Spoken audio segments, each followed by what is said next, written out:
کے احکام یا اس کی قدرت، اس کی صفات کے تذکروں پر جمع ہوتے ہیں،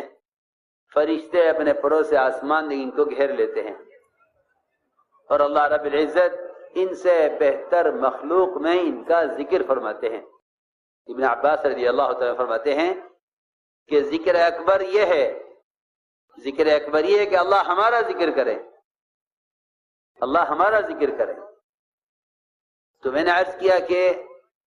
ان مجلسوں پر فرشتوں کا نزول یقیناً ہوتا ہے، لیکن ایک ایسی بیماری دینداروں میں، علم رکھنے والوں میں، کام کرنے والوں میں ایک ایسی بیماری پیدا ہوئی ہے تصاویر کی، جس نے دین کے کسی شعبے کو، دین کی کسی مجلس کو، علم کے کسی حلقے کو اس حرام کام سے چھوڑا نہیں ہے، جس میں خدا کی قسم کھا کر کہہ سکتا ہوں کہ جن مجلسوں میں تصویر لی جاتی ہیں ان میں فرشتے ہرگز نہیں آتے۔ اگر محمد صلی اللہ علیہ وسلم کے پاس جبرائیل نہیں آ سکتے پردے پر ایک گھوڑے کی تصویر کے ہونے پر، حالانکہ انہیں حضور اللہ تعالی کی طرف سے وحی کا پیغام پہنچانا ہے نبی کو، وحی کا پیغام پہنچانا ہے نبی کو، اور جبرائیل باہر سے ہی واپس چلے جاتے ہیں۔ آپ نے فرمایا جبرائیل اندر کیوں نہیں آتے؟ عرض کیا کہ ہماری مجبوری یہ ہے، ہماری مجبوری یہ ہے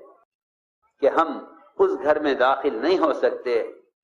اس گھر میں ہم داخل نہیں ہو سکتے جس گھر کے اندر تصویر ہو یا کتا ہو۔ کچھ ایسا معلوم ہوتا ہے کہ احساس مردہ ہو چکے ہیں،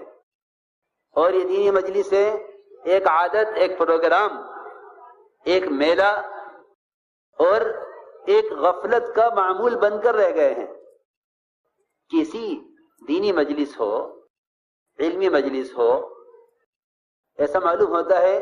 کہ دینی مجلسوں کا تصاویر جزو لازم بن کر رہ گئے ہیں۔ یہ ہیں وہ گناہ جن کی وجہ سے دین کے حلقوں میں بیٹھنے والوں میں نہ آخرت کا خوف، نہ جنت کا شوق، نہ جہنم کا ڈر، نہ اطاعت کا مزاج ہے ہی نہیں۔ کیوں نہیں ہے؟ اس لیے کہ بیانات، معلومات اس پر گاڑی چل رہی ہے، تبلیغ میں جاؤ، تعلیم میں جاؤ، جہاں بھی چلے جاؤ گاڑی اس پر چل رہی ہے۔ حالانکہ ہمارے جمع ہونے کا مقصد وہ تدریس کا حلقہ ہو، تعلیم کا حلقہ ہو، تبلیغ کا حلقہ ہو، مسجد میں حلقہ ہو، مسجد سے باہر حلقہ ہو، ان سارے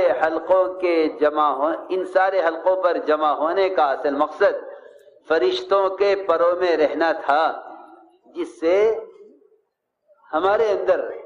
عمل کی استعداد اور ملائکہ کی طرح اطاعت کا مزاج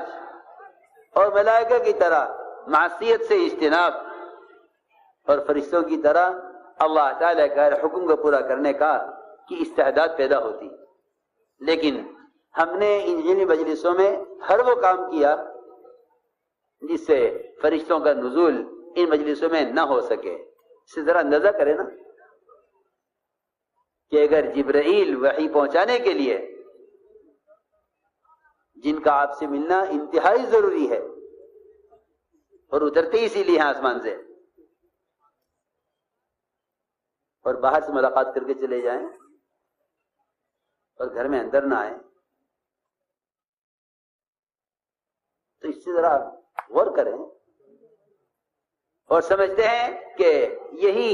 اس زمانے کا طریقہ ہے دین کی نشر و اشاعت کا۔ یہ تو سب سے بڑی جہالت اور سب سے بڑی حماقت ہے اس زمانے کے لوگوں کی، جو یہ سمجھتے ہیں کہ اس زمانے کا دعوت کا طریقہ یہ ہے۔ اس کی ظلمتیں، اس کا گناہ اپنی جگہ مسلم ہے۔ ہمیں چاہیے کہ ہم ان آلات کی افادیت کو نہ دیکھیں، ان کے نقصانات کو دیکھیں۔ اس لیے کہ جب دعوت اور تعلیم یہ دونوں اہم شعبے نبوت کے طریقے سے ہٹ جائیں گے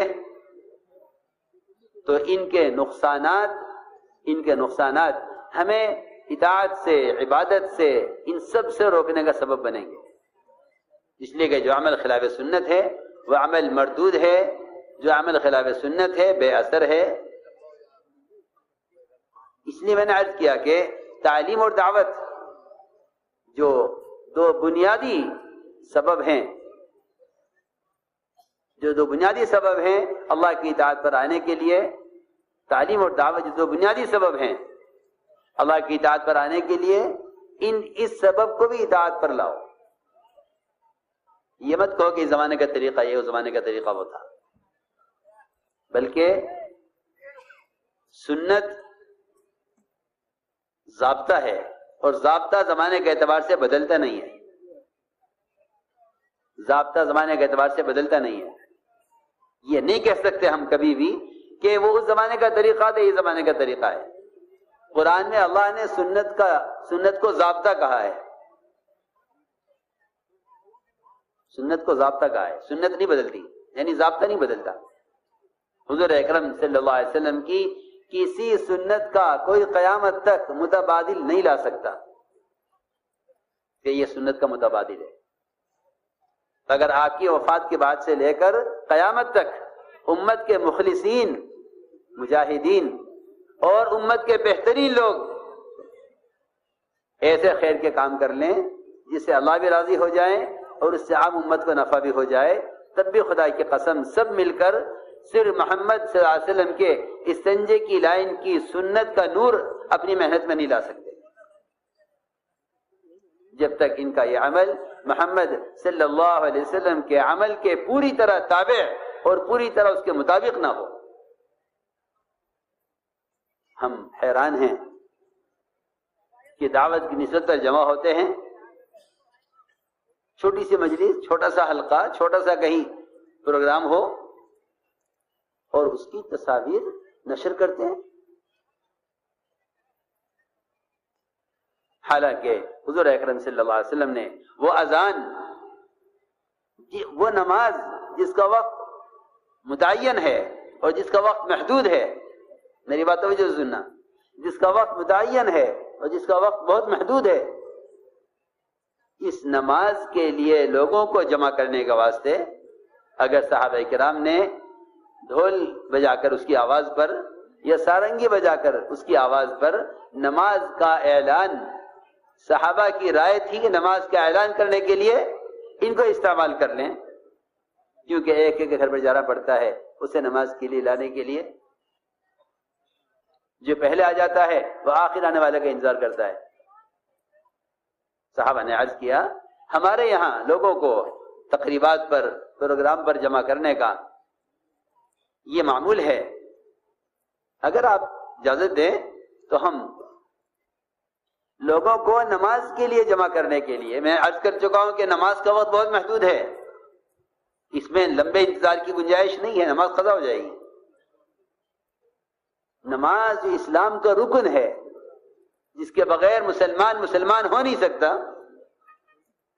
اس نماز کے لیے جمع کرنے کے واسطے اگر صحابہ کرام نے صرف اعلان کرنے کے لیے ڈھول بجانے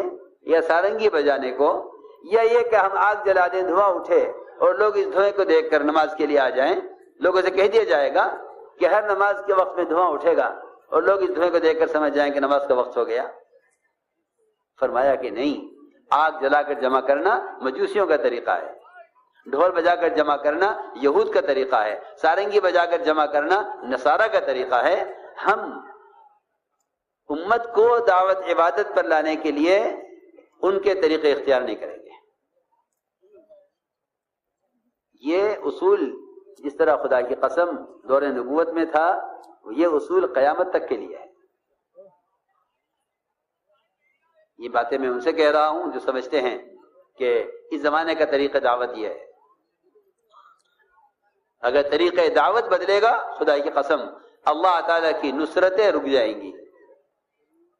اللہ کی نصرتیں رک جائیں گی۔ صحابہ کرام جانتے تھے کہ اگر ہم نے کسی ایک چیز میں، کھانے میں، پینے میں،